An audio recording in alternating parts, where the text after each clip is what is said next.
Hi everyone, Tiffany from My Inner Temple. 8 tips that helped me along my journey to find a healthy and fulfilling relationship.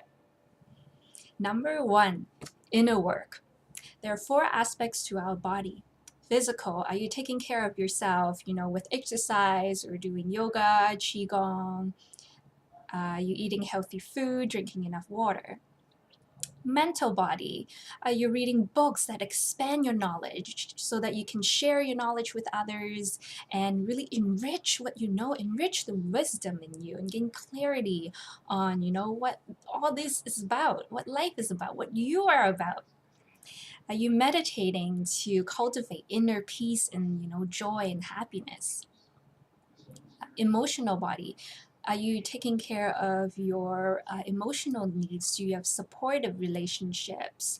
Someone that you trust that you can go to express your feelings and talk about, life in general. Number 4, spiritual body. We are all connected to source. Are you taking care of your body, maybe giving Reiki a try, or, giving past life regression a try? Really trying to expand your consciousness. There's so much more than just what's physical here. And it is by harmonizing these 4 aspects of our bodies that we align ourselves and we harmonize those bodies so that we can radiate the inner gods and goddess energy that is already within us so that other people can see, so that you can be the beacon of light to shine and attract people into your life and share your worth, share your value to the world. Number 2, non-attachment. Last year, I walked by a shop and I saw an item that I thought to myself, I wish I have a boyfriend that buy me this. It would be nice. And no, it's not like Breakfast at Tiffany where it's like an expensive diamond ring. This is just something, very trivial. And I never thought about it afterwards.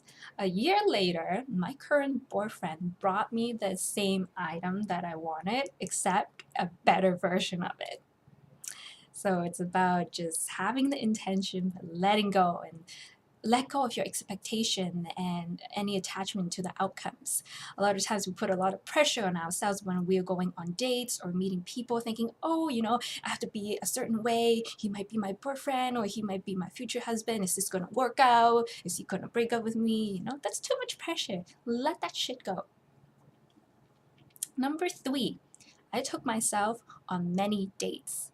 I would go to restaurants all the time by myself. If I see a nice restaurant that I want to, have sushi, I would just go in by myself and I have absolutely no problem with that. I have a great time just sitting there, enjoying myself and being in the present moment. I also would go to events by myself. I have to admit it can be intimidating in the beginning, but once you get out there, you just be in the moment and have a good time. I also would bring a journal with me to coffee shops and I would just sit there and just write. And all of these knowledge that I'm sharing right now, a lot of them is recorded in my journal. Also, when you write, when you have those dates where you are days where you're like, oh, I feel like, not so hot right now, read back to your journal. You see how much you've transformed and grow, since page 1. Number 4 is to get out of your comfort zone. What does that mean? It means to be visible. When you're at a party, are you hiding in a corner? I used to do that a lot. Guys would come and I was just like, oh, okay, just let me melt into this wall or this corner. Let me hide behind my friend. I don't even want to talk to anyone. But get out there, be visible. And the more you do this, the more you're going to build the confidence and, to talk to people. They're not scary, they're not going to bite you. Also, by gaining that kind of confidence, before I used to think that I need to, wear lots of makeup and wear short skirts and tight clothes to gain the attention of the opposite sex. There's, nothing wrong with that. I still, when we feel sexy, you want to dress nice, but where is your intention coming from? Are you dressing to make yourself feel nice, or are you dressing up to, cover a void or some kind of lack? So now that I'm confident in myself, a lot of times I wear, just normal clothes and a little bit of makeup, and I'm very happy with who I am. And that way it also helps my wallet as well, because I'm not going out trying to fill my void with buying materialistic things. Number 5 is marry myself. I actually went to a jewelry store and bought myself a ring. It's made out of sapphire and it's 2 little diamonds there. And I'm like, you know what? I'm worth it. I'm going to marry myself. And, this acts as a totem for me to remind myself to love myself and be there for myself unconditionally. I would take care of myself, take care of my needs, and, this is the reminder every day. I would wear this ring every day to remind myself.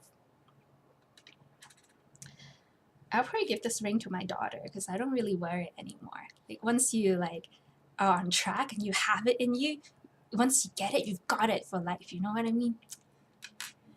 Number 6 is admit that you want it. For a period of time, I would be like, I don't need no man. But deep inside, I actually do want a man.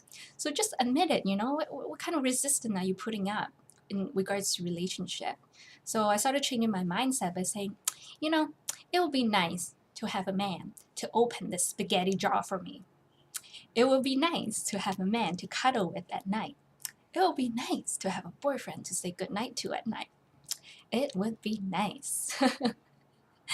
So change your mindset. Don't be afraid to ask for what you want and admit it. That's the only way the universe can respond to you. Number 7 is the biggest point that changed everything for me. You want to focus on the feeling. At least this is what I did. I used to look at couples, that are so cute, and I'll be like, oh my God, I don't want to look at them. It makes me feel horrible. The moment I started changing my mindset, and when I look at them, I simply just, smile and really try to soak in that vibration, soak in that feeling. I imagine myself as that woman and be like, what would she be feeling like right now? And I would just allow that vibration to bathe all over my body and really soak it in. I remember people used to ask, oh, what is your ideal partner? And it was like, oh, I don't know, 6'2", he has to have this kind of money or this kind of job or blah, blah, blah, blah, blah. The moment I shed all those, expectation and just focus on the feeling, then I started to realize this is what I'm looking for. It's not someone who's a certain height or made a certain amount of money. It's the feeling of happiness and joy and connection and genuine authenticity and appreciation. It's priceless. So, really close your eyes and, feel how it's like to have your, twin flame holding your hand. How, what when they speak to you, how do you feel like in your body? Visualize it and soak that right in. Number 8, let that shit go.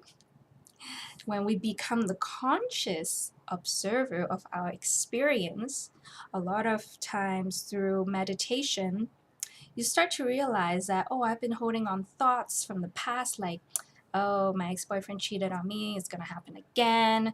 Oh, my parents were divorced when I was young, so what's the point of getting married? That type of thought is a vibration, and you are subconsciously attracting those kind of vibration within your reality.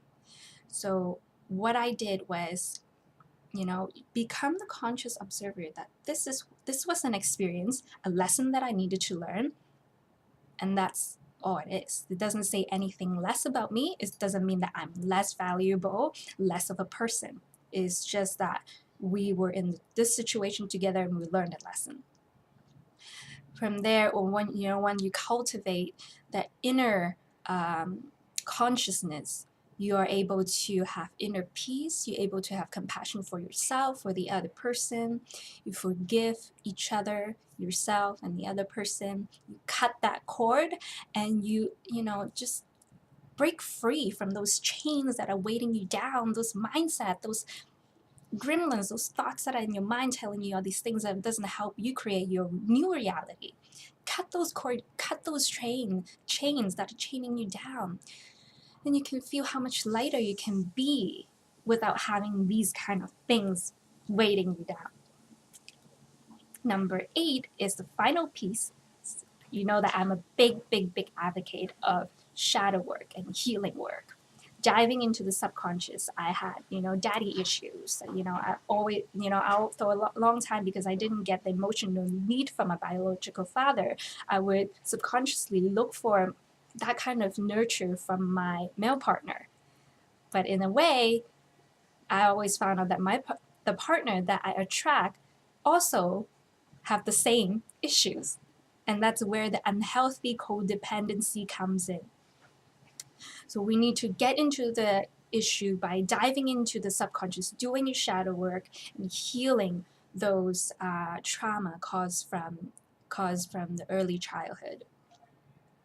Also, shadow work and all the spiritual healing work really helped me stop looking for external validation. I stopped needing to ask for people when I make a decision for my own life. There was this poem that someone shared with me. The rawness of my awakening left me wondering why I ever needed external approval to love myself. One of my favorite sentence ever. Why do I need external approval to love myself or to make a decision? But where did those beliefs come from in the first place is where I can find out by doing shadow work. So here are the tips that helped me along my journey. Hope that they will help you as well. If you like this video, like it and share it. Also, go to my website at www.myinnertemple.com. Subscribe to my newsletter. I give out a free gift every month, so you could be a winner for the next month's giveaway. Hope this information was helpful for you, and I will talk to you soon. Bye.